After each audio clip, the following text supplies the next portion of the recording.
já que a gente tem acompanhado a novela do IOF há bastante tempo, e ontem não, desculpa, nesse final de semana, o Hugo Motta deu ele se sentiu empoderado, deu um passo à frente, gravou um vídeo no YouTube bastante cínico, diga-se de passagem, para dizer que, como até falei ontem, né, se uma pessoa desavisada vê o vídeo, pensa que ele está falando do presidente Lula de um menino, sei lá, inexperiente, e não de um homem que foi presidente 3 vezes da República, né, e possivelmente será 4 vezes. Hoje ele já baixou a bola, né, hoje ele já ficou mais humilde. Exato, agora já está falando em conciliação, porque existem reportagens que estão saindo com declarações em off, lembrando que o Supremo Tribunal Federal hoje investiga 80 parlamentares por conta de roubalheira no chamado orçamento secreto.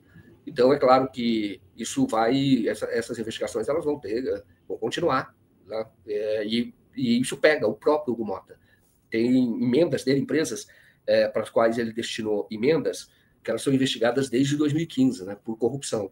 Então, o que existe é uma reação do setor civilizado da sociedade brasileira, que hoje tem o Supremo Tribunal Federal como um dos seus pilares, né? É uma resistência ao que está ocorrendo, porque o governo fez certo ao entrar com uma ação direta de inconstitucionalidade contra o Congresso Nacional, né? Que está usurpando de competência da presidência. Então, o que mostra é que muitas vezes, essas pessoas você tem que enfrentar. Isso é importante, desde 2000 começa ali o segundo mandato da Dilma, né? O Executivo tem enfrentado problemas. O Congresso Nacional, que é o foco da corrupção no Brasil, então se aproveitou naquele momento de uma fragilidade do governo, uma fragilidade que foi construída com o apoio da mídia hegemônica, com a participação decisiva, não é nem o apoio, a participação decisiva da mídia hegemônica. Então, houve um enfraquecimento do executivo. Então, certas prerrogativas foram absorvidas, vamos dizer assim, inconstitucionalmente pelo legislativo. E eles mostraram o poder, naquela ocasião, com um impeachment sem crime de responsabilidade, que na época deveria ter sido barrado pelo Supremo Tribunal Federal, mas não foi. E aí, depois disso, colocou o governo como refém. Isso inclui até, é importante dizer, o governo golpista do Temer e depois o governo que foi eleito vamos chamar assim, foi numa eleição viciada, porque o Lula não pôde disputar em 2018. Mas aí você teve um crescimento do chamado dessas emendas impositivas, com a adoção das chamadas emendas secretas, e ninguém teve coragem de enfrentar o Congresso, claro, por conta da força que demonstrou no golpe. Foi central no golpe, né? Foi o impeachment, foi uma forma de legalizar a derrubada de um governo, no caso, o governo da presidenta Dilma, que foi eleito, claro, democraticamente. E o que acontece é que, em algum momento, você tem que fazer esse enfrentamento. E o governo federal fez esse enfrentamento de uma maneira, claro, sem bate-boca, sem criar uma crise institucional, né, entre presidentes, e o resultado é esse: o Hugo Motta já recuou. E tem que recuar mesmo, porque esse povo tem tem rabo de palha, então não aguenta muito tempo. E o que acontece? O governo colocou a bola em campo, vamos chamar assim, e o Supremo, então, já está lembrando, né, e falou, olha, é inconstitucional.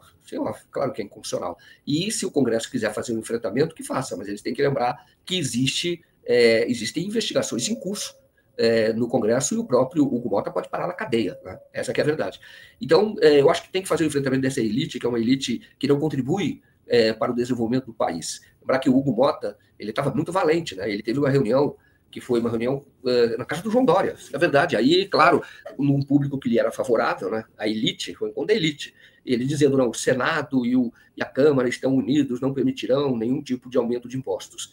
O que, na verdade, o que está por trás, e o Lula sabe disso, por isso que o Lula também endureceu já o tom, mas não diretamente ao Hugo Motta, mas defendendo a força que o Executivo deve ter, os poderes que foram conferidos pela Constituição. E aí você teve o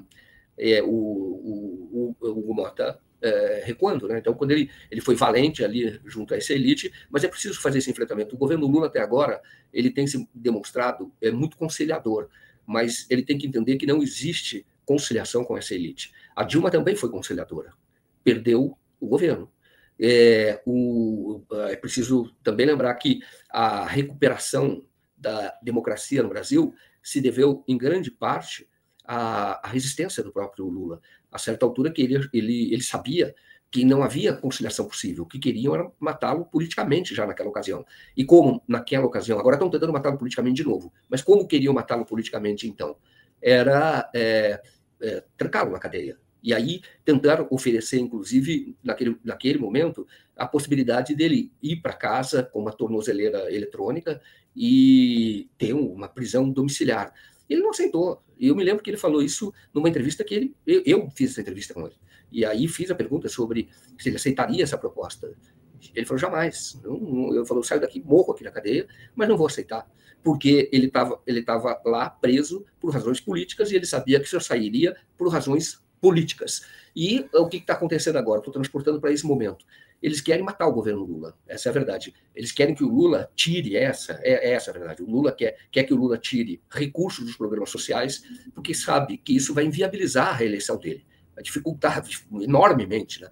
Ele vai ter que trair todos os seus compromissos assumidos durante a eleição. E aí ele retomou, estou até avançando um pouco na pauta, e mostrando o recuo do Hugo Mota, e mostrando que é preciso, neste momento, e talvez devesse ter feito isso antes, ele não fez, que era enfrentar os representantes desta elite que saqueia essa é a verdade, saqueia o orçamento. E agora querem, para que não avance esse projeto que introduz um mínimo de justiça tributária no Brasil, não querem que isso avance, que é para manter o país como sempre foi.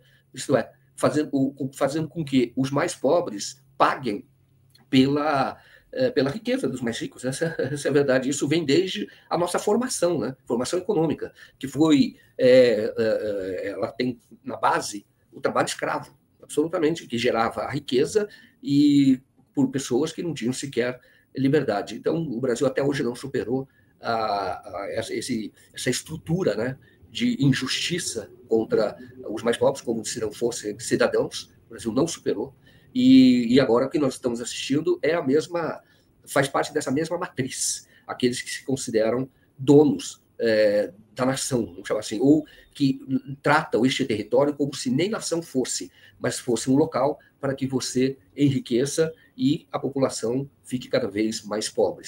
Era preciso que o Lula levantasse essa voz, já estamos vendo o Hugo Mota recuando, e era preciso, sim, e que continue fazendo, porque o que está em curso não vai haver acordo, eles vão inviabilizar.